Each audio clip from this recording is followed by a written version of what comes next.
An ordinary house on Charlotte Street in Kansas City, Missouri, turned into a house of horrors. Each terrifying ordeal was meticulously documented through a chilling collection of photographs and notes. The Kansas City butcher, who committed one of the most gruesome series of crimes in American history, lived a seemingly normal life and managed to elude suspicion for years. Robert Berdella owned a shop that sold antiques at a flea market.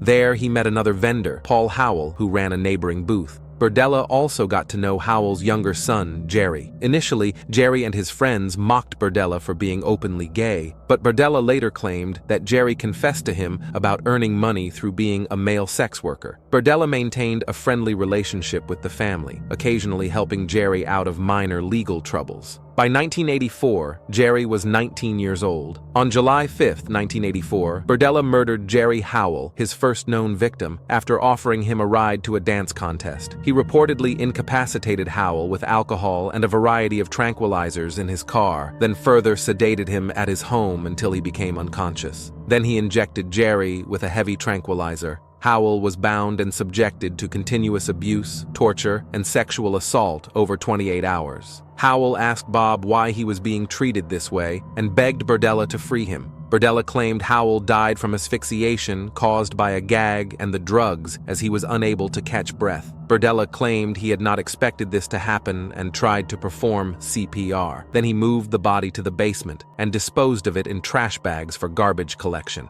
Despite inquiries from the police regarding Howell's disappearance, Berdella insisted he had not seen him after he had driven him to Merriam. Berdella documented the tortures he inflicted on Howell and all his subsequent victims, ignoring their pleas for mercy, taunting or threatening them in response. Later, he insisted to investigators that his actions were not for pleasure but for his physical and mental satisfaction. On April 10, 1985, Robert Sheldon, a 20-year-old who had previously stayed with Berdella, showed up seeking temporary shelter. Berdella, who found Sheldon's presence an inconvenience despite his timely rent payments and lacked physical attraction to him, chose to incapacitate and confine Sheldon after coming home to find him drunk. Berdella claimed his actions were not out of specific animosity towards Sheldon, but rather as an outlet for his anger and frustration towards others. Over 3 days, Sheldon suffered various tortures in a second-floor bedroom. When a worker arrived on April 15th to fix the roof, Berdella killed Sheldon by suffocation, placing a bag over his head and securing it with a rope, preparing to dispose of his body in the upstairs bathroom.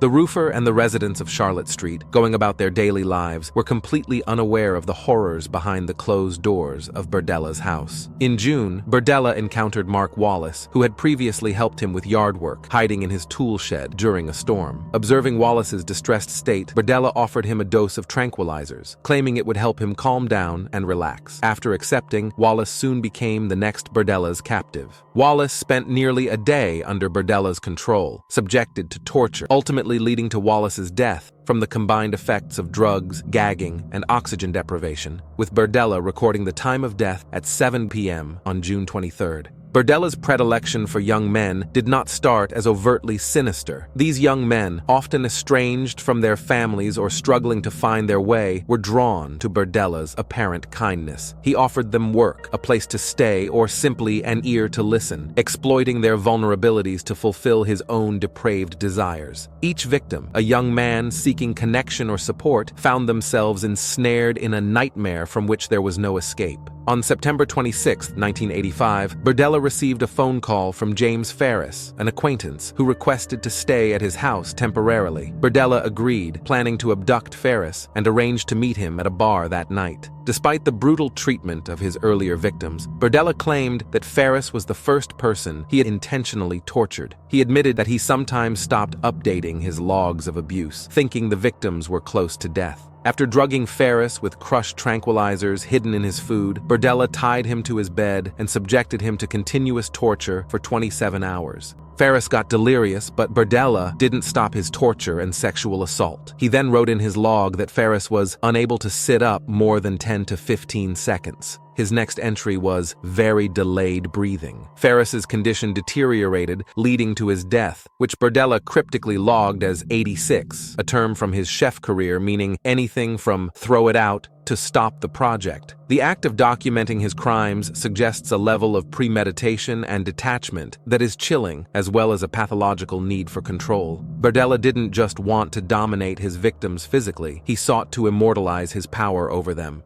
Todd Stoops, a drug user and occasional sex worker, had previously stayed at Berdella's home with his wife in 1984. They lost touch until a random meeting at Kansas City's Liberty Memorial Park on June 17, 1986, when Berdella lured Stoops home with promises of food and potentially sex, as Stoops needed money for drugs. Berdella, extremely attracted to Stoops, held him captive for 2 weeks, attempting to turn him into a compliant sex slave through torture. Stoops asked Berdella for a soft drink and sandwich. Berdella refused, and Stoops burst into tears. After a few days, he tried to feed Stoops ice cream and soup, but he wasn't able to keep anything down and was unable to breathe in a sitting position. After 2 weeks of escalating abuse, Stoops's condition worsened following severe internal injuries inflicted by Berdella, leading to his death from septic shock caused by the injuries. In the spring of 1987, in his shop, Berdella befriended Larry Wayne Pearson, a 20-year-old who told Berdella he was interested in witchcraft and wizardry as a child. He stayed with Berdella and helped around the house. Berdella decided to capture Pearson after bailing him out of jail and realizing Pearson's disinterest in employment.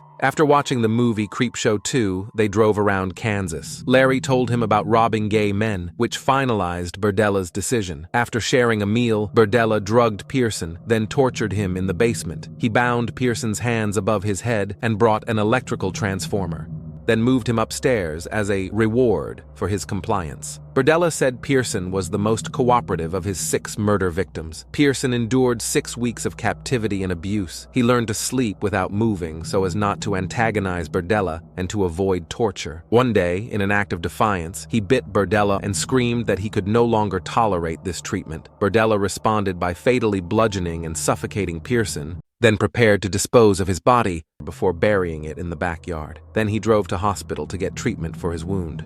Once Berdella received a lift home from people at a bar who noticed he was too intoxicated to drive. During the ride, he told stories about abducting and torturing young men in recent months. This claim was not taken seriously due to his drunken state and because it seemed impossible to believe. Kansas City embodies the Midwestern spirit of friendliness and trust, with its peaceful neighborhoods where residents enjoy community interactions. However, its tranquility was shattered the day before Easter, 1988. The unraveling of Bob Berdella's sinister double life began with his next desperate victim. At 1 a.m. on March 29th, Berdella kidnapped Christopher Bryson, a 22-year-old male sex worker, by enticing him with the offer of money for sexual services. Once at Berdella's residence, Bryson was rendered unconscious by a blow to the back of his head with an iron bar as they were walking upstairs. Immediately, he was injected with some drug and then tied to Berdella's bed. There, he experienced a series of abuses and tortures similar to those Berdella had inflicted on his previous victims. As Berdella ominously said to him, "The only things you need to think about are you, me, and this house."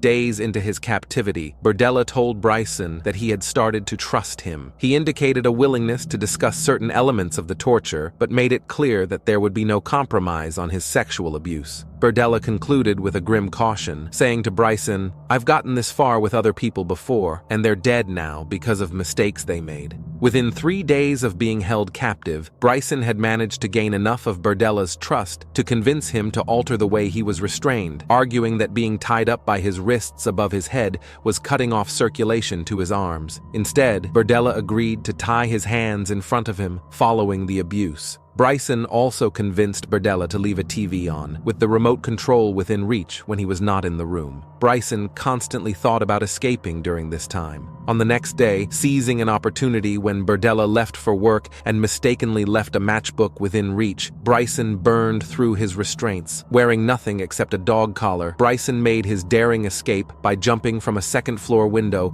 breaking his foot in the process. Spotting a meter reader across the street, Bryson urgently sought his help, pleading for him to call the police. The meter reader escorted Bryson to a nearby home. Its residents didn't let the undressed man in, but contacted the police, who arrived soon. gun. Upon being questioned by 4 police officers at the site, Bryson initially told them he had been kidnapped by Berdella while hitchhiking. He recounted how Berdella had held him captive, restrained him to a bed where he was repeatedly sexually assaulted. The officers observed Bryson's condition, noting his dog collar, injured foot, eyes that were red and swollen, and the scars and welts covering his body. 2 officers were tasked with covertly monitoring the house while Bryson was escorted to Menorah Medical Center by another officer. Meanwhile, the remaining officer contacted the Kansas City Police Department to secure a search warrant for Berdella's residence. In subsequent interviews at the Kansas City Police Department, Bryson revealed that his captor had shown him Polaroid photos of individuals who seemed to be dead, warning him that he would never leave the property, and that if he became a nuisance or threat, he would either be subjected to greater levels of torture than what he had already endured, or simply be killed.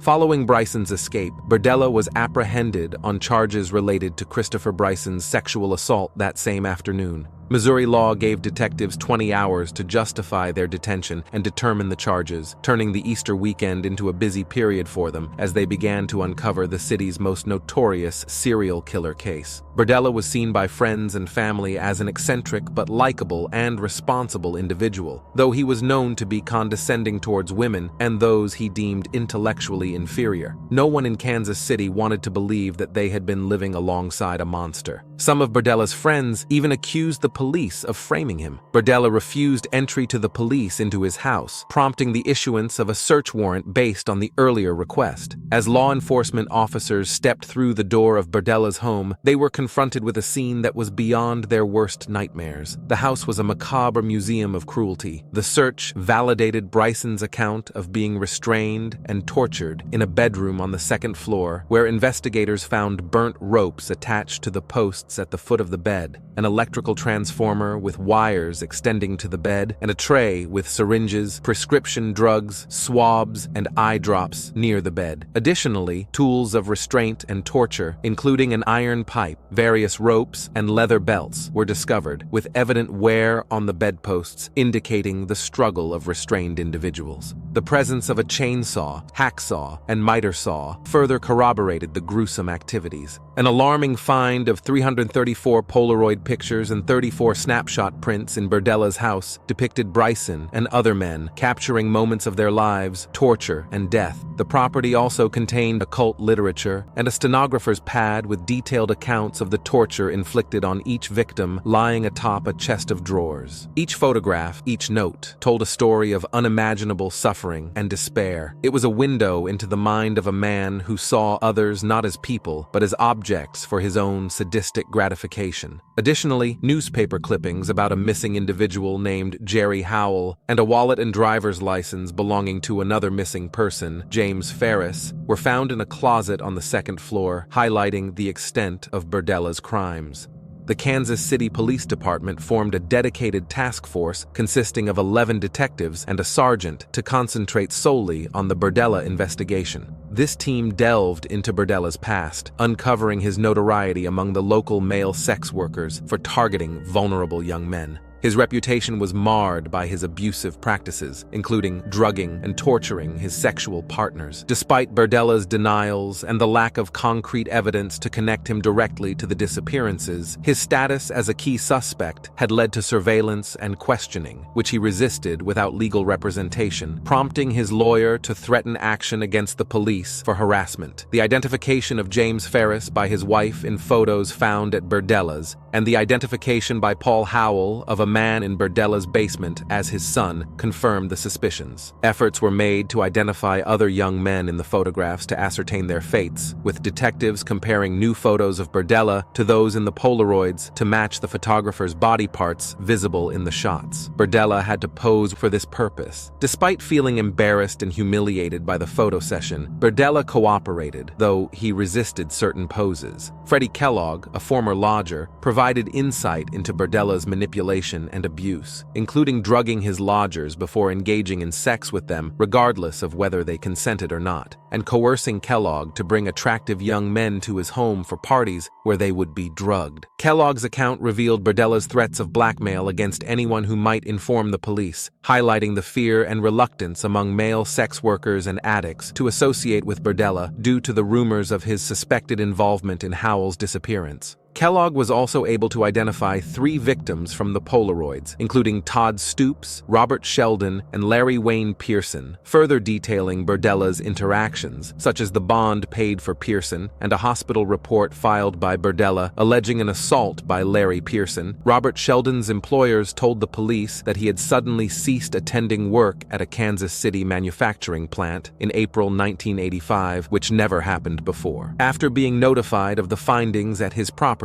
Berdella faced formal questioning but chose to remain silent. His refusal to provide handwriting samples for comparison with notes found at his residence ultimately led to a 6-month jail sentence for contempt of court. Initially, Berdella was charged with 1 count of felonious restraint, 1 count of assault, and 7 counts of forcible sodomy as the investigation into his activities progressed. By late April, dental x-rays confirmed the skull found in Berdella's closet belonged to Robert Sheldon. Around the same time, tips from the public identified Mark Wallace and Larry Wayne Pearson from photos released to the media by the police, leading to further identification of victims through dental records. Berdella was later charged with murdering Larry Wayne Pearson after the head found in his backyard was identified as Pearson's. Berdella was sentenced to life imprisonment without parole, beginning his sentence at the Missouri State Penitentiary and later moved to Potosi Correctional Center for his safety, as sexual offenders often face violence from fellow inmates in prison. An additional life sentence without parole came from a guilty plea for the forcible sodomy of Christopher Bryson, with 6 counts of sodomy and 1 charge of assault dropped in a plea bargain. Despite initial not guilty pleas to 5 other murder charges, Berdella accepted a plea deal to avoid the death penalty, confessing in detail to the crimes committed against his victims. This agreement led to his guilty plea to 1 count of first-degree murder and 4 counts of second-degree murder, resulting in 5 more life sentences, with an additional condition ensuring he would never be eligible for parole. Berdella provided detailed confessions to the prosecutors. Although more than 20 different men were depicted in positions that implied they were either unconscious or dead within the Polaroid images, Berdella claimed he had murdered only 6 of them. His confessions offered a glimpse into the dark labyrinth of his mind. What led this man down a path of such extreme violence? Born on January 31, 1949, in Cuyahoga Falls, Ohio, a quiet suburb of Cleveland, Robert Berdella Jr. entered the world into what appeared to be a typical American family of the post-war era. He was the elder of 2 children born to Robert Andrew Berdella Sr., who worked as a die setter at Ford Motor Company, and Mary Louise Berdella. His father was a devout Roman Catholic of Italian descent. His mother was of German and British descent. The Berdella family were regular attendees of Mass, and both Berdella and his brother were enrolled in religious education classes. Bob had a speech impediment. From the age of 5, he had to wear thick glasses due to severe nearsightedness, and he also suffered from high blood pressure, requiring medication. From an early age, Bob struggled with feelings of alienation and inadequacy. Bullied for his lack of athleticism and his high-pitched voice, he retreated into a solitary world of collecting coins and stamps, seeking solace in hobbies that required no social interaction. Children who experience intense bullying and social rejection often face lasting psychological impacts. For some, this can manifest in harmful ways as they seek to exert control in other areas of their lives. Unlike his younger brother Daniel, who was naturally athletic, Bob showed little interest in sports, a fact that disappointed his father, who valued physical activity. He often unfavorably compared him to Daniel, regarding Bob's lack of interest as a sign of failure. Berdella's sons occasionally faced physical and emotional abuse from their father. He beat them with a leather strap. Berdella's adolescence was further complicated by a turbulent relationship with his dad, described as domineering. This strained father-son dynamic would sow the seeds of Bob's growing resentment towards authority figures and societal norms. Despite these challenges, Berdella excelled academically, showing a particular interest in art and history as well as cooking. Yet, his intellectual achievements did little to alleviate his sense of isolation. It was during these formative years that Bardella discovered he was gay, a realization that only deepened his feelings of alienation in the conservative Midwestern environment of his youth, a truth he initially kept secret and did not openly acknowledge for several years. Despite this, he had a brief relationship with a girl in his early teens. During his mid-teens, Bardella began showing aggressive behaviors, often being rude and disdainful, especially towards women. The internal conflict of reconciling one's sexual identity with societal expectations can be profound, especially in less accepting times and places. For Bardella, this likely exacerbated his feelings of being an outsider, fueling a disdain for mainstream society. On Christmas Day in 1965, while visiting relatives in Canton, Ohio, Bardella's father suffered a fatal heart attack at the age of 39. This loss drove Bardella to seek comfort in his Catholic faith, though he eventually grew disillusioned with religious beliefs, and to dive into the study of various religions and occult groups, including Satanism. In the same year, Bardella was profoundly influenced by the movie The Collector, which tells the story of a man who kidnaps a woman he admires, only to have her die from an illness in his captivity. This film left a lasting impact on him. Following his father's death, Bardella's mother quickly remarried, a decision that Bardella resented, feeling it was a betrayal of his father. This led him to become more reclusive, indulging more in his solitary hobbies such as painting, coin and stamp collecting, and writing to pen pals from various countries. These correspondences, which often included stamps and photos of mythical figures, historical icons, and architectural wonders, fueled his passion for primitive art and antiques.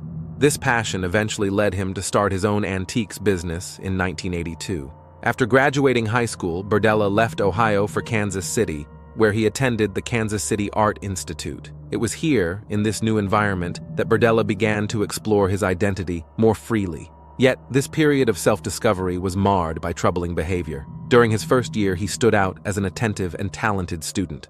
However, by his second year, he became involved with a group of students engaged in drug use, eventually starting to sell drugs for profit and abusing alcohol himself. Reports from this time indicate a dark turn in Bardella's interests.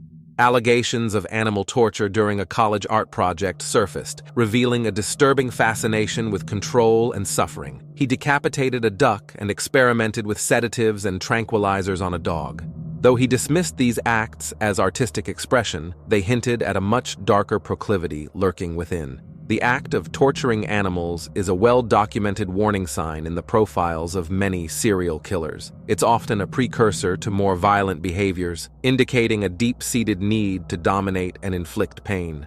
Bardella's time at the Art Institute came to an abrupt end following his arrest for possession of drugs. He tried to sell drugs to an undercover officer. He pleaded guilty and got a 5-year suspended sentence. This brush with the law marked the beginning of a life increasingly lived in the shadows, as Bardella's interests turned ever more towards the macabre and the control of others. In 1969, after withdrawing from KCAI following harsh criticism from college administrators over the incident involving the killing and cooking of a duck, he decided to stay in Kansas City and moved into a residence at 4315 Charlotte Street in the Hyde Park district. By then, Bardella was openly gay and spent his time with a variety of individuals from marginalized backgrounds, male sex workers, drug addicts, petty criminals, and runaways, offering them support to overcome their addictions and criminal ways, though he maintained there was no physical contact with them during the 1970s. To some of his neighbors, Bardella said that he felt almost like a foster parent to many of these youths. Later, he claimed he became more and more frustrated that many of these individuals were ignorant of his efforts to help steer them away from self-destructive behavior.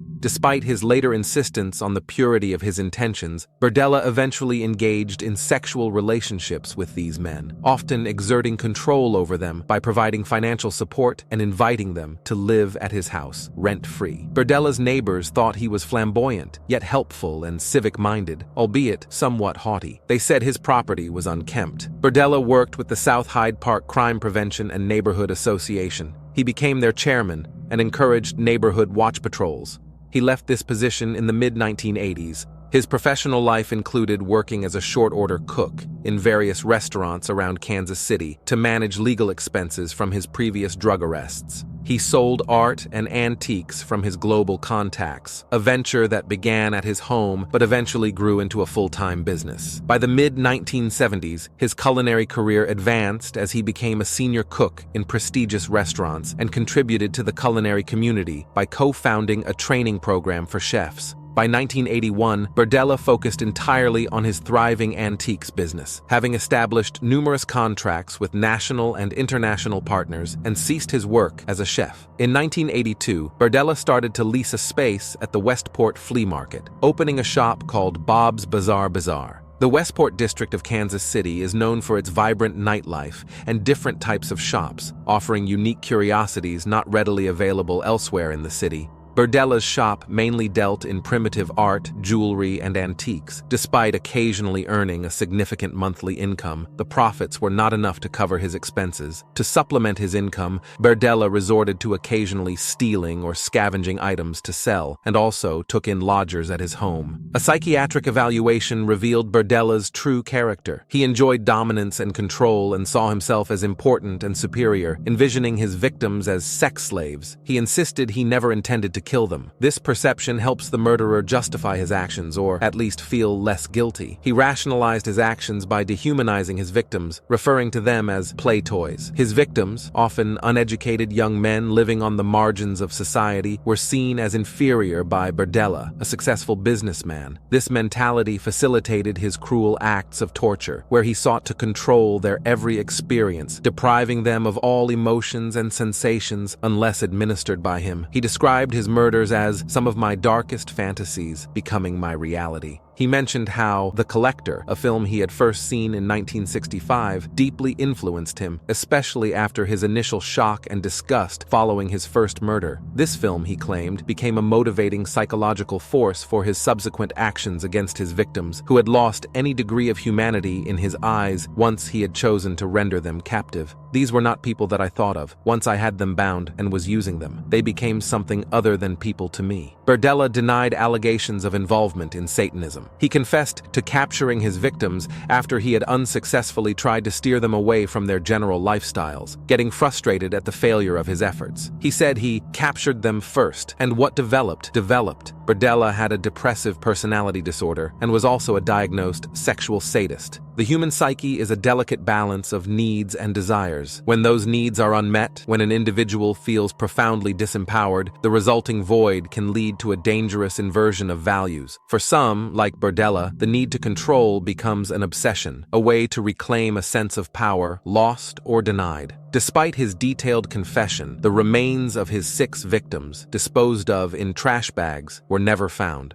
Incarcerated at the Missouri State Penitentiary, Berdella attempted to rehabilitate his image through interviews and correspondence, portraying himself as a sensitive citizen who had simply made mistakes. He claimed he had been demonized unfairly by the media and that the media dehumanized him. Satanism and demonic practices are more believable than me being a neighbor next door reached a point in his life where he could do monstrous acts. That's not the same thing as being a monster. He also said that police ineptitude had resulted in his being allowed to remain at liberty following his first murder. He said he even wished the police had scared him off after his first murder. When asked why he killed the men since it was torture he was after, he said that he didn't really have a reason, at least not consciously. He had just thought that since he had not been caught after the first murder, what difference did it make if he killed again? He complained about prison conditions and claimed neglect regarding his medical needs for high blood pressure. Berdella died in 1992 from a heart attack after complaining of severe pains. He was 43 years old. His death was met with little sympathy,